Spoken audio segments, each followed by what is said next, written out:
Hi friends, welcome back to Dhananjay's kitchen. ನಿಮ್ಗೇನಾದರೂ ನಮ್ಮ channel ಇಷ್ಟ ಆದರೆ ಲೈಕ್ ಆ್ಯಂಡ್ ಸಬ್ಸ್ಕ್ರೈಬ್ ಮಾಡಿ. ಫೇಸ್ಬುಕ್ಕಲ್ಲಿ ನೋಡ್ತಾ ಇದ್ದರೆ ಫಾಲೋ ಮಾಡಿ. ಬನ್ನಿ ಫ್ರೆಂಡ್ಸ್, ಇವತ್ತು ನಾವು ರೈಸ್ ರೆಸಿಪಿ ಮಾಡೋಣ.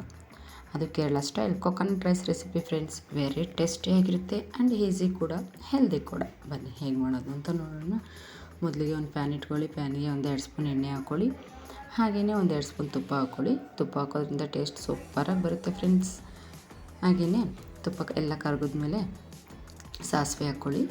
ಸಾಸಿವೆ ಸಿಡಿದ್ಮೇಲೆ 1 ಸ್ಪೂನು ಕಡಲೆಬೇಳೆ ಹಾಗೆ 1 ಸ್ಪೂನ್ ಉದ್ದಿನಬೇಳೆ ಹಾಕ್ಕೊಂಡು ಕ್ರಿಸ್ಪಿ ಆಗೋವರೆಗೂ ಫ್ರೈ ಮಾಡ್ಕೊಳ್ಳಿ. ಮತ್ತು ಕಡಲೆ ಬೀಜನೂ ಮರಿಬೇಡಿ ಫ್ರೆಂಡ್ಸ್, ಕಡಲೆ ಬೀಜನೂ ಹಾಕ್ಕೊಳ್ಳಿ 2 ಸ್ಪೂನು.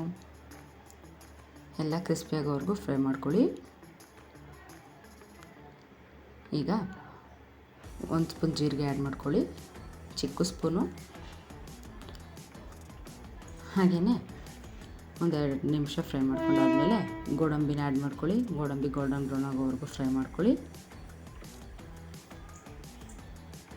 ವೆರಿ ಈಸಿ ಫ್ರೆಂಡ್ಸ್, 10 ನಿಮಿಷದಲ್ಲಿ ಮಾಡ್ಕೋಬೋದು ಕೇರಳ ಸ್ಟೈಲ್ ಕೊಕೊನಟ್ ರೈಸ್. ಈಗ ಶುಂಠಿ ಆ್ಯಡ್ ಮಾಡೋಣ. ಒಳ್ಳೆ ಫ್ಲೇವರ್ ಸಿಗುತ್ತೆ ಈ ಕೊಕೊನಟ್ ರೈಸ್ಗೆ. ಸಣ್ಣದಾಗಿ ಕಟ್ ಮಾಡಿರೋ ಶುಂಠಿ ಫ್ರೆಂಡ್ಸ್. ಹಾಗೆಯೇ 1-2 ಒಣಮೆಣ್ಸಿನ್ಕಾಯಿ ಹಾಕ್ಕೊಳ್ಳಿ. ಮತ್ತು ಸಣ್ಣದಾಗಿ ಕಟ್ ಮಾಡಿರೋ ಹಸಿಮೆಣ್ಸಿನ್ಕಾಯಿನೂ ಆ್ಯಡ್ ಮಾಡ್ಕೊಳ್ಳಿ. ಎಲ್ಲನೂ 1-2 ನಿಮಿಷ ಫ್ರೈ ಮಾಡ್ಕೊಳ್ಳಿ.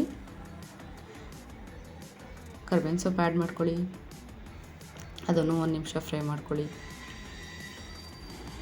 ಹಾಗೆಯೇ ಇಂಗನ್ನ ಹಾಕ್ಕೊಳ್ಳಿ. ಇಂಗು ಹಾಕೋದ್ರಿಂದ ಟೇಸ್ಟ್ ಸೂಪರಾಗಿರುತ್ತೆ ಫ್ರೆಂಡ್ಸ್, ವೆರಿ ಟೇಸ್ಟಿಯಾಗಿ ಬರುತ್ತೆ.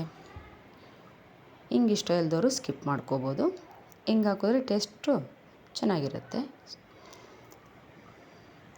ಈಗ ಮೇನ್ ಇಂಗ್ರೀಡಿಯೆಂಟ್ ಸೇರಿಸೋಣ ಫ್ರೆಂಡ್ಸ್. ತೆಂಗಿನಕಾಯಿ ಸ್ವಲ್ಪ ಜಾಸ್ತಿನೇ ಹಾಕ್ಕೊಳ್ಳಿ. ಕೊಕೊನಟ್ ರೈಸ್ ಆಗಿರೋದ್ರಿಂದ ತೆಂಗಿನಕಾಯಿ ತುರಿದು ಹಾಕ್ಕೊಳ್ಳಿ. ಈಗ ರುಚಿಗೆ ತಕ್ಕಷ್ಟು ಉಪ್ಪು ಸೇರಿಸಿ, ಉಪ್ಪು ಸ್ವಲ್ಪ ಕಮ್ಮಿನೇ ಸೇರಿಸ್ಕೊಳ್ಳಿ ಫ್ರೆಂಡ್ಸ್, ಟೇಸ್ಟ್ ಚೆನ್ನಾಗಿರುತ್ತೆ. ಅನ್ನಕ್ಕೂ ಉಪ್ಪು ಹಾಕಿರ್ತೀವಲ್ಲ ಅದರಿಂದ. ಈಗ ಹುರುಳಿಯಾಗಿ ಬೇಯಿಸಿರೋ ಅನ್ನ ಹಾಕ್ಕೊಳ್ಳಿ, 1 ಕಪ್ಪು.